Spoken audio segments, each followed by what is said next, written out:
इयत्ता 9वीसाठी घेतल्या जाणाऱ्या डॉक्टर होमी भाभा बालवैज्ञानिक स्पर्धा परीक्षेसाठी विज्ञान विषयावर आधारित जे प्रश्न विचारलेले असतात त्यामधले काही सराव प्रश्न या व्हिडिओमध्ये आपण बघू. आजचा हा भाग 4था आहे. या आधीच्या 3 भागांमध्ये आणखी काही सराव प्रश्न आपण पाहिलेले आहेत. ते व्हिडिओसुद्धा पहा, डिस्क्रिप्शनमध्ये लिंक देतोय.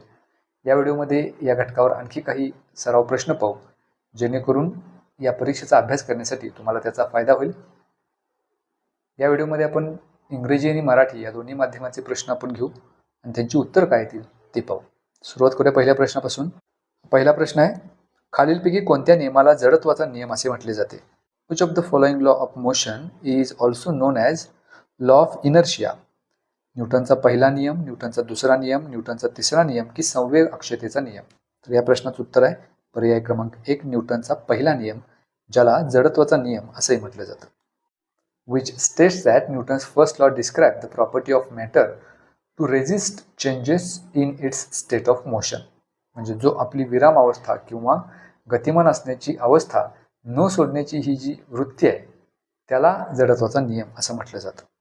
पुढचा प्रश्न, पाण्याच्या असंगत आचरणानुसार कोणत्या तापमानाला पाण्याची घनता सर्वाधिक असते?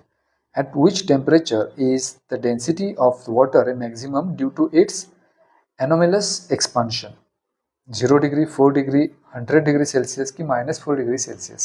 या प्रश्नाचं उत्तर आहे ऑप्शन बी, 4 डिग्री सेल्सिअस. या टेम्परेचरला पाण्याची जी घनता आहे ती सर्वात जास्त असते. Density is maximum and volume of water is minimum at 4 degree Celsius.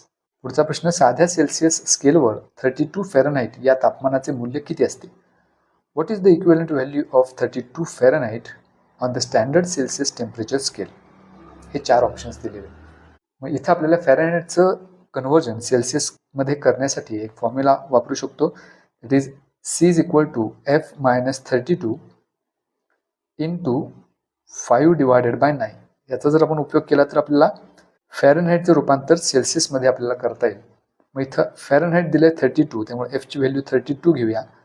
-32 into 5 bye 9. 32 - 32 म्हणजे 0. 0 into any number is 0 itself. त्यामुळं 32 फॅरनहाइट म्हणजेच 0 डिग्री सेल्सिअस असणार आहे, जे ऑप्शन बी मध्ये दिले. त्यामुळे या प्रश्नाचं उत्तर ऑप्शन बी. हा पुढचा प्रश्न आहे, एका 10 किलो वस्तुमानाच्या वस्तूला 30 मीटर उंचीवर नेण्यासाठी किती कार्य करावे लागेल? जी ग्रॅव्हिटेशनल कॉन्स्टंट, गुरुत्व स्थिरांक, त्याची किंमत दिलेली आहे 10 metre per second square. How much work is done to lift an object with mass of 10 kilogram to a height of 30 metres? हे 4 ऑप्शन्स दिलेले आहेत. मग इथं आपल्याला वर्क काढायचं म्हणजेच त्याची पोटेन्शियल एनर्जी काढायची आहे. So formula for potential energy is mgh, where m is mass, mass दिले 10, g gravitational constant is also 10 into h, उंची दिलेली 30. या तिन्हीचा जर गुणाकार केला तर तो येईल 3000. So this is the work. त्यामुळे याचं युनिट असणार आहे जूल, 3000 जूल. हे ऑप्शन बी मध्ये दिले, त्यामुळे या प्रश्नाचं उत्तर ऑप्शन बी. हा पुढचा प्रश्न, एका ध्वनी लहरीची वारंवारता 25 हर्ट्ज असल्यास तिचा कालखंड म्हणजेच टाइम पिरियड किती असेल? If the frequency of a sound wave is 25 hertz, what will be it's time period in seconds? हे 4 ऑप्शन्स आपल्याला दिलेले आहेत. म्हणजे इथं ध्वनी लहरीची वारंवारता दिली आणि त्याच्यावरून टाइम पिरियड विचारले. मग टाइम पिरियड टी जर आपल्याला काढायचं असेल तर त्याच्यासाठी फॉर्म्युला आहे 1 डिवायडेड बाय एफ, म्हणजेच फ्रिक्वेन्सी. फ्रिक्वेन्सी इथं ते 25 हर्ट्ज दिलेली आहे. So 1 divided by 25.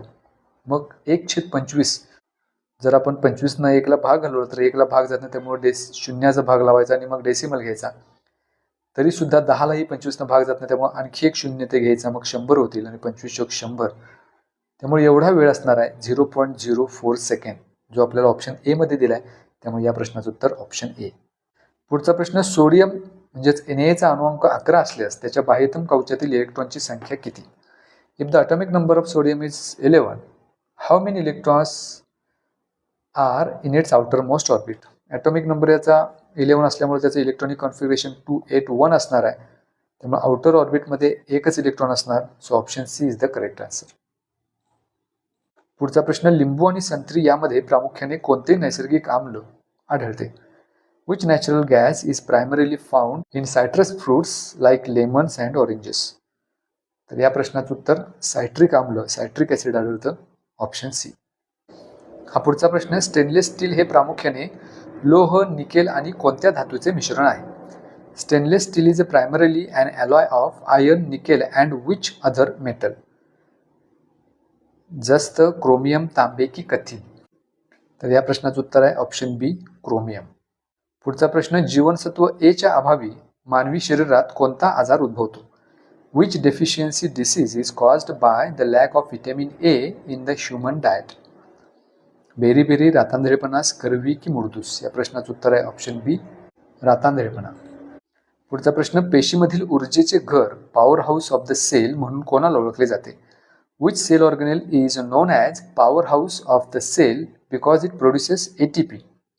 ॲडिनोसिन ट्रायफॉस्फेट. केंद्र, तंतुकणिका, रायबोझोम्स की रिक्तिका? या प्रश्नाचं उत्तर आहे ऑप्शन बी, तंतुकणिका म्हणजेच मायट्रोकॉन्ड्रिया यांना power house of the cell असं म्हटलं जातं.